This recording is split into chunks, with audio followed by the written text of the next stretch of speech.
Laurent Brossoit is officially back, activated from injured reserve on Tuesday, headed to Rockford for some conditioning stints, and we'll probably never see him in a Blackhawks jersey. Well, he did photo day in a Blackhawks jersey. Fair enough. Yeah, I mean, it's first of all, props to him for coming back from an injury and surgery and other surgeries and other injuries over the last 18 months to get back on the ice. I know he talked with Ben Pope recently about his struggles with the injury and fighting to come back, and how it almost seemed like this was it for him with his NHL career. So props to him for working to come back and get on the ice, and it's been good to see that he's with the IceHogs now. He's going to get some time out there in Rockford, and we talked with Dana Gray about when Brossoit gets there, how does that change the goaltending situation, even temporarily, with how Drew Comezzo and Stanislav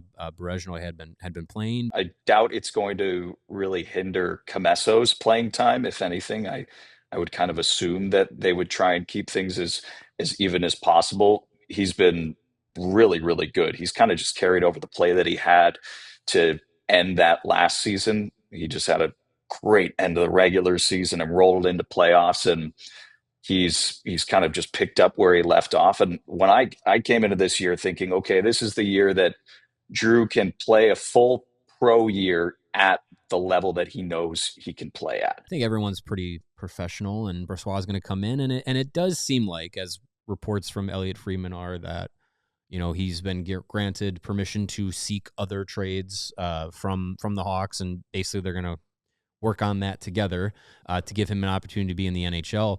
So it just seems like everyone will know the situation, that Brossoit is going to get back on the ice, test it out, and really put some game film down for a guy that, when he was signed by the Blackhawks, was one of the best available goaltenders on the market at that time.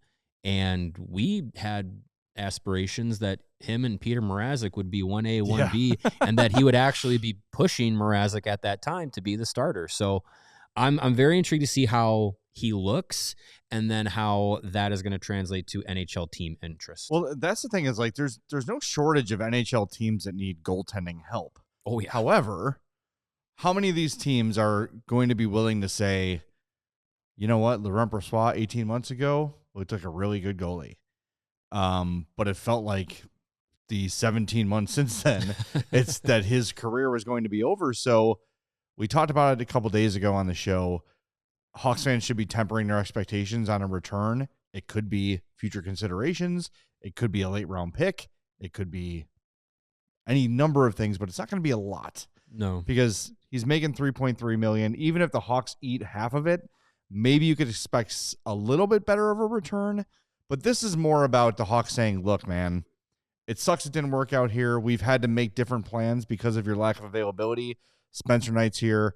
We're comfortable with Soderblom. We've got Comezzo and Berezhnoi and Guyan down the road in the organization. We don't really have a spot for you, so we're going to do what's best by you and try to find a place where you can go and you can play. And I think beyond looking at what the Hawks are going to get back, I think it makes sense to think about the impact that will have for the Hawks going forward in terms of free agents and relationships with agents and players. And I was texting with an NHL agent today, and I said, hey, is this just silliness for me, where I think that these sort of gestures to veteran players can go a long way for the Hawks? And they said, no, when they treated Pat Maroon and Alec Martinez the way they did, that got noticed, because they could have gotten something for both those guys. Absolutely, at the deadline. Maybe not much. Yeah, something mid to late round picks, but whatever. Yeah, I mean, a more,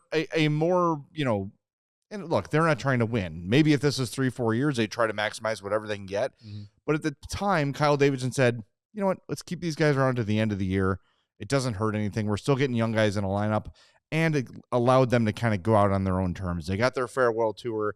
They got to kind of retire together. And that stuff matters. I know we can think about the NHL as, NHL 26, where you just plug names into a trade, hit X and see if it gets accepted. And that's the be-all, end-all of it, right? And you just want to get the most you can all the time. And I understand there's a portion of the fan base that believes that. And look, selfishly, would I rather see the Hawks get a 3rd-round pick than a 5th-round pick for Laurent Brossoit? Of course. But I think there is a payoff down the road where if a guy's weighing two teams, let's say a free agent's thinking, you know what, I go to Chicago or I can go to Vancouver. And you look at the reputation Kyle Davidson has built with the way he treats players over the course of his tenure here with Maroon, with Martinez, with Brossoit now, and several others.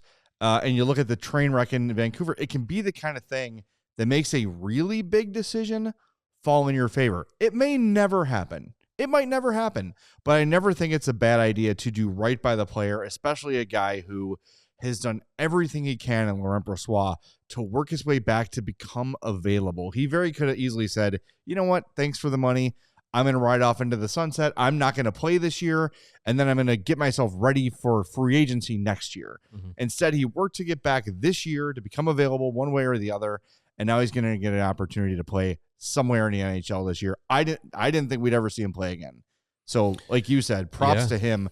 As a guy who spent a lot of my football career injured, it sucks because you hear people, oh, I don't know if it's legit. I don't know if I'll ever play. You know what I mean? Like you start to hear these whispers, and it's aggravating, and there's nothing more frustrating than working your ass off to get in the best shape of your life, and then you're hurt. And you sign this free agent deal to join Chicago and get an opportunity to maybe steal a starting job from Peter Mrazek, which, let's be honest, he probably would have. He would have a good shot, yeah. Yeah, based on his history.